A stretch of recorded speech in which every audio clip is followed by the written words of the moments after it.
Hi students எல்லாரும் நேற்று S A dear 2 வந்து நல்லா பண்ணியிருப்பீங்கன்னு நினைக்கிறேன். நேற்று எக்ஸாம் வரல நிறையா பேர் அந்த ஹவுசர் எக்ஸ் ஓப்பன் எல்லாருமே ரெண்டு ரெண்டு எடுத்துகிட்டு போனீங்க. நிறைய பேரை நான் பார்த்தேன். அப்போ சில பேர்கிட்ட நான் ரேண்டமாக கேட்கும்போது பியூடிஎஸ்னு ஒரு சேனலில் சொன்னாங்க ப்ரோ, அதனால எடுத்துகிட்டு போனேன்னாங்க. நான் தான் அதுன்னு சொல்லுவேன் நிறைய பேருக்கு. பட் நல்லா இருந்துச்சு நேற்று எக்ஸாம், ரொம்ப ஈஸியாக. ஏன்னா நான் தான் வந்து நேற்று அந்த ஒரு ப்ராக்டிஸ் செட்டில் நான் சொல்லியிருப்பேன் உங்களுக்கு. இந்த கொஸ்டின் நம்ம டெக்னாலஜி இம்பேக்ட்னு சொல்லிட்டு உங்களுக்கு அனுப்பியிருப்பேன். பட் நானே அது வந்து எக்ஸாம் எழுதிக்கிறதுக்கப்புறம் தான் யோசித்தேன். இந்த செட்டு நம்ம ஆல்ரெடி எடுத்திருக்கோமே, இந்த டாபிக் ரிலேட்டடாக நிறைய வேர்ட்ஸ் வச்சு நம்ம எடுத்தோமேனு. பட் எனக்கு ரிமெம்பர் பண்ண கஷ்டமாக இருந்துச்சு. அது மாதிரி சில ஃப்ரெண்ட்ஸ்கிட்ட கேட்டேன். என்னுடைய ட்ரெயினில் கூட வந்த ஃப்ரெண்ட்ஸ் வந்து அவங்க சொன்னாங்க, ப்ரோ நான் வந்து நீங்கள் சொன்ன செட்டெல்லாம் எழுதினேன், அதுலேருந்து கேட்ட கொஷின் தான் வந்துச்சுன்னு. எனக்கு அது இன்னும் ரொம்ப ஹாப்பியாகி அதுக்கப்புறம் குரூப்லேயே சில பேர்லாம் சொல்லியிருந்தாங்க, ப்ரோ இந்த செட்டு நம்ம எழுதியிருக்கிறோம்ல ஆல்ரெடி அப்படின்னு.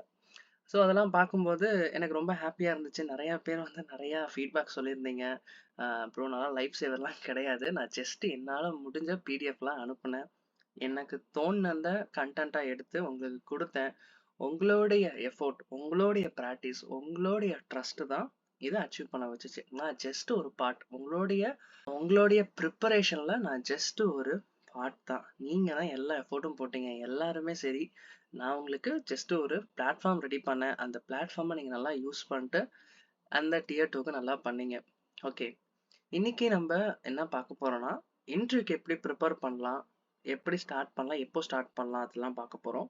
அதுக்கப்புறம் எத்தனை பேர் எடுக்க போறாங்க, அதுதான். இதுதான் நான் சொன்னது ஃபர்ஸ்ட். டெக்னாலஜி ரிலேட்டடாக நம்ம கேட்ட கொஸ்டின். இந்த ஒரு ப்ரோ சொல்லியிருந்தாரு. அதுக்கப்புறம் ட்ரெயினில் அந்த ஃப்ரெண்ட்ஸ் எனக்கு சொன்னாங்க. அதுக்கப்புறம் நானும் யோசிச்சு அந்த டேஸ்லாம் பார்த்துட்டு இருந்தேன். ஆமாம், நம்ம இதை எடுத்து கொடுத்தது தான் அப்படின்னா. ஓகே, எப்படி எழுதிருக்கீங்க எல்லாரும்? என்னை பொறுத்த வரைக்கும் நான் எப்படி எழுதுனேன்னா 15 to 20 மினிட்ஸ் ஆச்சு எனக்கு இங்கிலீஷுக்கு, தமிழ் டு இங்கிலீஷ். ஓகே, அதே மாதிரி இங்கிலீஷ் டு தமிழ் எனக்கு வந்து கொஞ்சம் டைம் எடுத்துச்சு. ஏன்னா எனக்கு தமிழ் கொஞ்சம் எழுத டைம் எடுக்கும், ஏன்னா நான் ப்ராக்டிஸ் பண்ணல. ஸோ 35 to 40 மினிட்ஸ் ஆச்சு. முடிக்கிறதுக்கு ஒரு 2-3 நிமிஷம் சும்மா தான் உட்காந்துருந்தேன். எல்லாமே எழுதிட்டு செக் பண்ணேன். சில பேர் என்ன டவுட் கேட்டிருந்தீங்க குரூப்பில், ப்ரோ சீரியல் நம்பர் போடல, இதனால எதுவும் ப்ராப்ளம் ஆயிருமா, கொஸ்டின் நம்பர் போடலன்னு. ப்ராப்ளம் ஆகாது, பட் இருந்தாலும் நீங்கள் போட்டிருக்கணும். ஏன்னா அது ரெண்டே நம்பர் தான், 1 and 2 தான். அது போடுறதுக்கு நமக்கு என்ன ஆயிருக்க போகுது, அதை நீங்கள் போட்டிருக்கலாம். பட் அதனால மார்க்லாம் குறைக்க மாட்டாங்க. பட் நீங்கள் அதெல்லாம் ஒரி பண்ணிக்காதீங்க. ஏன்னா அவங்களுக்கே தெரியும் பதட்டத்தில் நீங்கள் மிஸ் பண்ணியிருப்பீங்கன்னு. ஸோ அதனால இனிமேல்லாம் இந்த மாதிரி மிஸ்டேக் பண்ணாதீங்க. அதுக்கப்புறம் சில பேர் என்ன சொல்லியிருந்தீங்க, ப்ரோ நான் இங்கிலீஷ் 75% 70% முடிச்சிருப்பேன், தமிழ் வந்து ஒரு 30% தான் நான் முடிச்சிருக்கேன், 2 பேராகிராஃப் தான் எழுதினேன், இங்கிலீஷில் 3 பேராகிராஃப் தான் எழுதினேன்னு சொல்லிட்டு சில பேர்லாம் டவுட் பட்டிருந்தீங்க. நான் உங்ககிட்ட ஃபஸ்ட்டே சொல்லியிருந்தேன், ஒரு பேராகிராஃப்னு எடுத்தீங்கன்னா அதை ஃபுல்லாக கம்ப்ளீட் பண்ணிட்டு அதுக்கப்புறம் அடுத்த பேராகிராஃப் போங்கன்னு. பட் இப்படி எழுதுனால என்ன ஆகும்னா, உங்களுக்கு மார்க் டிஸ்ட்ரிபியூட் பண்ண கஷ்டப்படுவாங்க. என்ன இதுலேயும் அவன் பாதி தான் எழுதியிருக்கான், இதுலேயும் அவன் பாதி தான் எழுதியிருக்கான் அப்படின்னு. ஸோ பயப்பட வேணாம், நீங்களும் குவாலிஃபை ஆயிருவீங்க தான். பட் ஆனால் உங்களை நீங்கள் ரொம்ப ரிஸ்க் எடுத்துக்கிட்டீங்க. அதுதான் மேஜராக நான் சொல்கிறது. ஸோ அதனால் அந்த மாதிரிலாம் பண்ணாதீங்க. நிறைய பேர் வந்து நான் சொன்னதை எழுதியிருந்தீங்கன்னு சொன்னீங்க. ஃபார் எக்ஸாம்பிள் நான் ஃபஸ்ட்டு வந்து செகண்ட் பேராகிராஃப் எழுதுங்க, அதுக்கப்புறம் ஃபஸ்ட்டு பேராகிராஃப் எழுதுங்க. தமிழ் டு இங்கிலீஷ் ஃபஸ்ட்டு எழுதிட்டு, அதாவது கொஸ்டினில் தமிழ் டு இங்கிலீஷ் வந்து இங்கிலீஷ் டு தமிழ் நம்ம எழுத சொல்லியிருப்பேன். அது எழுதிட்டிங்கன்னா உங்களுக்கு டைம் கன்சம்ஷன் ரொம்ப கம்மியாக இருக்கும். ரொம்ப கான்ஃபிடென்ட்டாகவும் ஃபீல் பண்ணியிருப்பீங்க. சரி நான் ஃபஸ்ட்டு பேராகிராஃபே நல்லா எழுதிட்டேன், இந்த பேராகிராஃப் வந்து நான் டைம் எடுத்து பொறுமையாக எழுதுனால எனக்கு பிரச்சனை இல்லைன்னு சொல்லிட்டு உங்களுடைய மைண்ட் செட் ப்ரிப்பேர் ஆகிருக்கும். அதுதான் நிறைய பேர் இது நான் ரிவ்யூ கேட்டப்பையும் சொன்னாங்க. ஓகே, அதனால முடிஞ்சிருச்சு. நீங்க கண்டிப்பா எல்லாருமே குவாலிஃபை ஆயிருவீங்க. ஆனா என்ன நம்மளுக்கு ப்ராப்ளமா ஆக போகுதுன்னா, இந்த டியர் 1 ஸ்கோர் ப்ராப்ளம் கிடையாது. இதுதான் அவங்களுடைய ரூல். 1:5 தான் எடுக்க போறாங்க. நம்ம 1:10ல செலக்ட் ஆயிட்டோம். அப்போ எவ்வளவு பேர் செலக்ட் பண்ணிருக்காங்கன்னா 10 டைம்ஸ். இந்த டியர் 2க்கு எவ்வளவு பேர் எடுத்திருக்காங்க, 1850 அப்ராக்சிமேட்டா. பட் என்னன்னா 2700 தான் எடுத்திருக்காங்க அந்த ஆன்சர் பிடிஎஃப்ல, அதாவது ரிசல்ட் பிடிஎஃப்ல.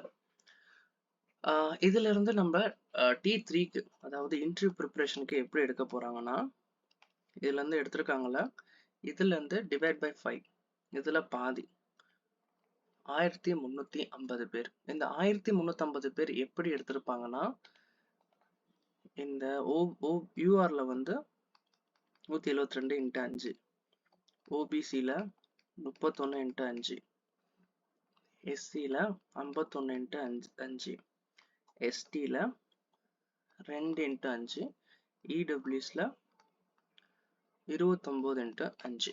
ஓகே, இதெல்லாம் டோட்டலாக போட்டிங்கன்னா இதில் பாதி வரும் 1425. ஓகே, ஆனால் இது வந்து இதுதான் கவுண்ட்டு. பட் அவங்க எடுத்திருக்கிறது 1700னா நம்மளுக்கு 1350க்கு ஏற்ற மாதிரி தான் இதில் வேரி பண்ணுவாங்க. ஓகே, இதில் எப்படி நம்மளுடைய மார்க்கே சில பேர் தெரியல நீங்கள் சொல்லியிருந்தீங்க. நிறைய பேர்ட்ட நான் கேட்கும்போது அதான் சொன்னாங்க, என்னுடைய டியர் 1 ஸ்கோரே தெரில ப்ரோ அப்படின்னு. இப்போ இதில் பாருங்க, இந்த ஜோனில் இருக்கிறவங்க தான் இதில் வருவாங்க. டாப் 50க்கு மேலே எடுத்தவங்க காமனாக நான் சொல்கிறேன். இது யூஆருக்கு.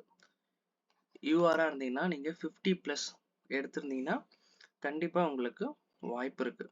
அதே நீங்கள் ஓபிசினாலும் உங்களுக்கு அந்த 50+, ஓபிசியில் 50+ இருக்கீங்கன்னா தாராளமாக உங்களுக்கு வாய்ப்பு இருக்குது. ஏன்னா இதெல்லாம் கூட்டி பாருங்களேன், 1425 எடுக்கணும், 1425 எடுக்கணும். அப்போது நம்மளுடைய கட் ஆஃப், க்ளோஸ் கட் ஆஃபே இங்கே தான் முடியுது. 1419 பேர் இங்கே எடுக்கிறாங்க. ஓகே, இது வந்து காமனா. அதே எஸ்சி எஸ்டினா இருந்தீங்கன்னா உங்களுக்கு 45 to 48. இடபிள்யூஎஸ்க்கும் அதே ரேஞ்சு தான். இந்த ரேஞ்சில் இருந்தீங்கன்னா கொஞ்சம் சேஃப் ஜோன். அதுவும் நம்ம ஃபுல்லாக சொல்ல முடியாது, 50-50 தான். ஏன்னா இந்த சான்ஸ் வந்து நம்ம வந்து கரெக்டாகவே ப்ரெடிக்ட் பண்ண முடியாது எப்படி எடுப்பாங்கன்னு. இப்போ உதாரணத்துக்கு பாருங்களேன், எஸ்சி வந்து 155 பேர் எடுக்கிறாங்கன்னா இங்கே பாருங்க, 155 பேர் எங்கே விழுவுது, 158 பேர் இங்கே, 52 பேர் இங்கேயே வந்துட்டாங்க. அப்போது எஸ்சிக்குமே சான்சஸ் வந்து 50+ எடுத்தால் தான் அவங்களுக்கு அந்த T3ல குவாலிஃபை ஆக முடியும்.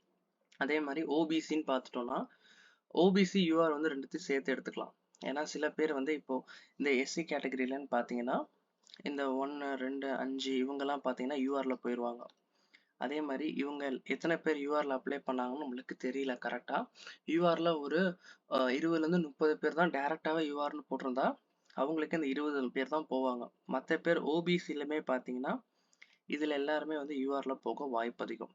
செப்பரேட்டாக யூஆர் ஓபிசின்னு போகிறவங்க யாருன்னா, யூஆர் ஃபில் ஆகி, யூஆர் வந்து எவ்வளோ இருக்குது, 172 × 5, 500, அங்கிட்ட ஒரு 300, 850, ஒரு 890 பேர்கிட்ட, 890 பேர்கிட்ட வந்து யூஆர்னா ஓபிசிலே இதில் 700 பேர் ஃபில் பண்ணிடுவாங்க.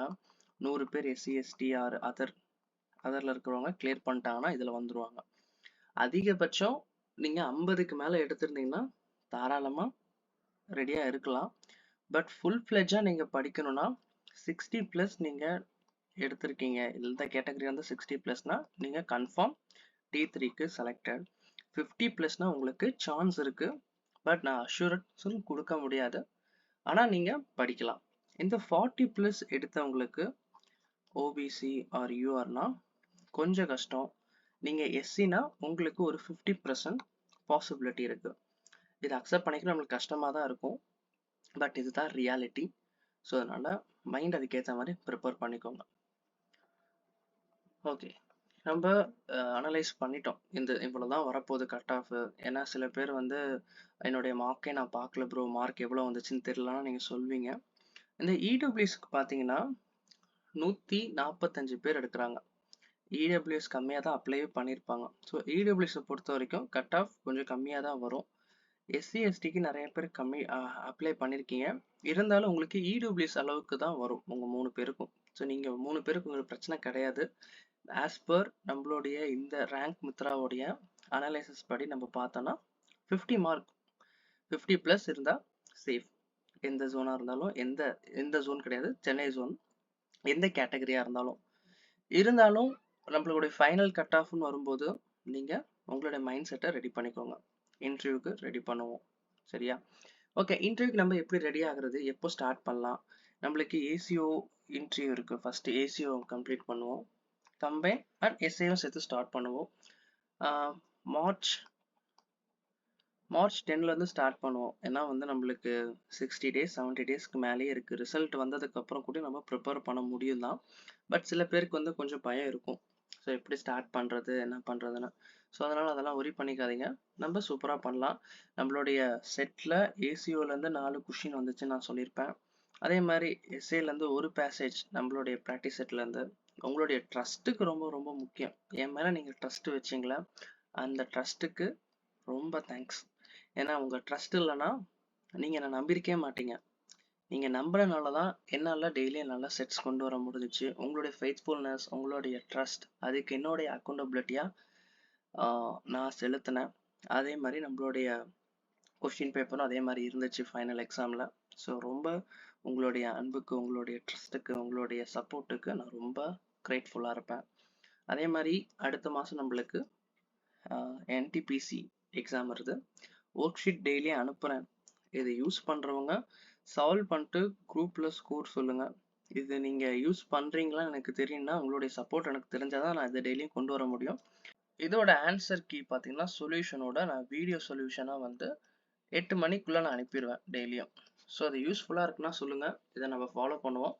ஐபிஎஸ்சியை பொறுத்து கவலைப்படாதீங்க, கண்டிப்பாக நம்ம குரூப்பில் இருக்க நிறைய பேர் கிளியர் பண்ணிடுவீங்க. இன்டர்வியூக்கு நான் எப்படின்னு ஸ்ட்ராட்டஜி உங்களுக்கு சொல்கிறேன்.